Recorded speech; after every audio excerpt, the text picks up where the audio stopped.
Episode 4. Meminta pertanggungjawaban. Seorang pria berwajah tampan dan gagah, masih bertelanjang dada, terlihat murka dan juga frustasi. Berkali-kali ia memukuli tembok dengan nafas naik turun. Joanna menjadi ketakutan, seraya menahan selimut supaya tidak lepas dari tubuh polosnya. Sorotan mata penuh kekecewaan dan kemarahan terlihat jelas pada pupil kecoklatannya. Tatapan pria 44 tahun itu tertuju pada seorang gadis muda yang ketakutan di atas tempat tidur. Bram menghempaskan tangan ke meja hingga barang pecah berserakan di sekeliling mereka. Suaranya pecah, serak, menembus hening ruangan. Arg, shit, apa yang sudah kita lakukan? Teriaknya, napasnya terengah. Matanya berkilat marah dan frustasi. Tubuh Bram bergetar halus, seperti menahan amarah dan ketakutan sekaligus. Joanna teh paku, dadanya naik turun. Suaranya bergetar saat membalas. Aku nggak tahu apa yang terjadi, tapi bangun-bangun. Kita sudah begini. Om harus tanggung jawab. Om yang sudah merenggut mahkotaku, katanya, menahan isak yang nyaris pecah dari dadanya. Bram menyipitkan mata, tak mau kalah. Hei, kamu juga yang terus memaksa. Saya sudah berusaha menghindar, tapi kamu gak berhenti menggoda, ujarnya. Nada bicaranya mengandung rasa defensif yang hampir putus asa. Joanna mengepalkan tangan. Suara dingin menembus udara tegang. Tapi harusnya Om nolak. Bram menggeleng lemah. Wajahnya memucat. Saya juga kena obat perangsang. Saya nggak tahu siapa yang mencampurkan itu ke minuman saya. Aku nggak mau tahu. Pokoknya Om harus nikahi aku, Joanna menuntut. Napasnya memburu. Matanya berkaca-kaca. Saya nggak bisa. Saya sudah menikah. Sudah punya istri dan anak seumuran kamu. Bram membela diri. Suaranya patah-patah penuh konflik batin. Joanna menunjuk ke arah sprei yang basah darah. Terus, aku gimana? Aku sudah tidak perawan lagi. Om, yang merenggut mahkota itu dariku, katanya. Suaranya seperti terkikis oleh kepedihan yang dalam. Dia menekan kata-katanya, menahan air matanya agar tak tumpah. Mata Bram menatap, semakin tajam melihat tempat tidur yang berantakan dengan bercak darah menempel di kain sprei. Bercak darah, tanda seorang wanita terenggut keperawanannya oleh seorang pria. Pria mana yang mau dengan perempuan yang sudah tidak suci lagi? Hiks! Joanna mulai menangis, terseduh-seduh. Bram terlihat panik. Tapi saya udah beristri. Saya juga sudah punya anak seumuran dengan kamu. Mana mungkin kita? Joanna melotot tajam menatap pria dewasa itu. Jadi maksud Om tidak mau bertanggung jawab? Joanna mendelik tajam. Lebih baik aku bunuh diri saja daripada aku hidup menanggung malu dan beban, katanya lagi kembali terisak-isak. Bram menghempas tubuhnya ke sofa sambil memegangi kepalanya yang akan pecah. Dia benar-benar bingung antara sedih dan kecewa. Dia juga sangat takut. Entah bagaimana bisa Bram melakukan hubungan terlarang dengan gadis muda seumuran dengan putranya. Masalahnya ada istri dan putra di rumah.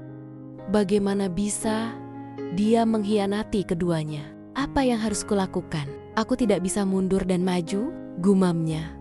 Frustasi. Jika meninggalkan gadis itu, tentu saja dia akan dicap jahat seumur hidup. Dia tidak akan tenang menjalani kehidupan selanjutnya. Tapi kalau menikahi gadis itu, tentu saja akan menambah masalah baru dalam rumah tangganya. Akan mengkhianati sang istri. Dan Bram tidak mau menyakiti hati istrinya. Jangan terlalu berpikir Om. Aku butuh jawaban sekarang, tekan Joanna. Om pilih bertanggung jawab atau ngelihat mayat aku. Sebelum mati, aku akan katakan pada semua orang bahwa aku mati gara-gara Om, ancam Joanna. Oke, tapi beri saya waktu, kata Bram bangkit dari duduknya. Joanna justru semakin menatap tajam. Maksudku, kita tidak saling kenal. Bagaimana mungkin? Bram menjeda kalimatnya bingung, meneruskan kalimat.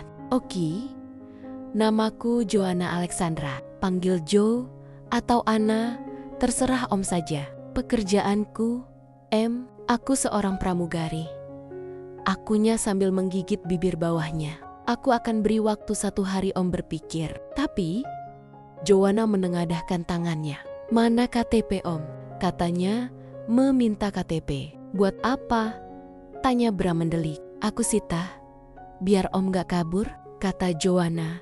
Telak. Bram pun semakin frustasi. Mau tidak mau Bram pun menyerahkan KTP Nia pada gadis muda di depannya itu. Walau dengan ekspresi ditekuk. Mata bulat Joanna membelalak lebar begitu membaca nama akhiran Bram pada KTP yang dipegangnya. Ia melirik ke arah Bram, lalu melihat KTP itu lagi, seolah-olah tidak percaya. Tiba-tiba kepalanya berdenyut sakit sekali. Bramastia, gumam Joanna dalam hati. Apa hubungan Om dengan Kevin? Tanya Joanna dengan lidah bergetar. Karena ia kaget, sekaligus penasaran. Sontak Bram kaget karena gadis di depannya mengenal sang putra. Kamu kenal Kevin? Tanyanya. Kaget, Joanna mengangguk pelan, antara ragu dan takut. Kamu temannya? Tanya Bram lagi, memastikan. Joanna mengangguk kecil. Om, siapanya Kevin? Saya papihnya. Jawab Bram cepat. Seperti disambar petir di siang bolong, tubuh Joanna membeku. Dadanya terasa sesak. Sesak sekali. Otaknya panas. Tubuhnya juga ikut memanas. Padahal di ruangan itu suhu cukup dingin karena AC. Tapi tubuh Joanna serasa dibakar. Papi? Iya. Kenapa? Tanya Bram ikut panik. Kamu temannya? Kamu kenal Kevin? Di mana? Kamu teman apa? Cecar Bram bertanya secara beruntun. Bubukan. Gumam Joanna lirih. Apa? Tidak jelas, kata Bram. Lebih tepatnya, aku dan Karin. Kami saudara. Ya, kami kakak beradik. Dia, adikku, kata Joanna, mengulum bibirnya dalam. Ada penyesalan dalam diri. Begitu mengetahui bahwa dia justru berhubungan dengan orang yang berkaitan dengan mantan kekasihnya. Apa? Kaget pria itu terlihat syok. Rasanya kepala Bram semakin berputar-putar setelah mendengar kenyataan bahwa Joanna adalah kakak dari kekasih putranya. Sungguh, dia tidak menyangka itu. Joanna menelan ludah kasar. Tapi ia juga tidak bisa mundur sekarang. Pria di depannya sudah merenggut mahkotanya yang paling berharga. Mana mungkin dia melepaskannya? Oh, ya Tuhan. Apakah ini cara Tuhan membalas perbuatan mereka? Bukankah bagus? Benar. Pasti ini cara Tuhan membalas perbuatan kedua manusia laknat itu dengan menghancurkan rumah tangga kedua orang tua Kevin. Bukankah itu sangat menyenangkan? Tapi, Tante Rosa, perempuan itu begitu baik dan lembut. Apa aku sanggup menyakiti wanita sebaik dan selembut Tante Rosa? Tapi Joanna juga tidak bisa mundur. Dia sudah kehilangan mahkotanya yang sangat berharga. Kalau bukan pria di depannya yang menikahinya, lalu siapa lagi? Pria itu yang sudah memperawaninya. Dia harus bertanggung jawab kan? Tidak salah dengan keinginannya meminta pertanggungjawaban kan? Ya, tidak salah. Walau aku harus menyakiti hati perempuan lain, aku siap jadi istri kedua. Jadi, nikahi aku, Om? Tidak. Tidak. Saya nggak bisa mengkhianati istri saya. Nggak bisa, katanya. Mau tidak mau, suka tidak suka, Om harus menikahiku. Lihat perbuatan, Om. Luna menunjuk darah yang menempel di sprei. Joanna juga menunjuk tubuhnya yang dipenuhi dengan tanda kiss mark yang begitu banyak. Kalau bukan Bram, terus ulah siapa? Mata Bram bergerak gelisah. Dia tidak menyangka dia melakukan hal itu pada gadis muda yang baru dikenalnya. Apakah karena efek 2 tahun tidak menyentuh perempuan, dia bisa seganas itu. Sebuas itu. Beberapa saat kemudian, Bram langsung mengalihkan pandangannya, menatap keluar jendela.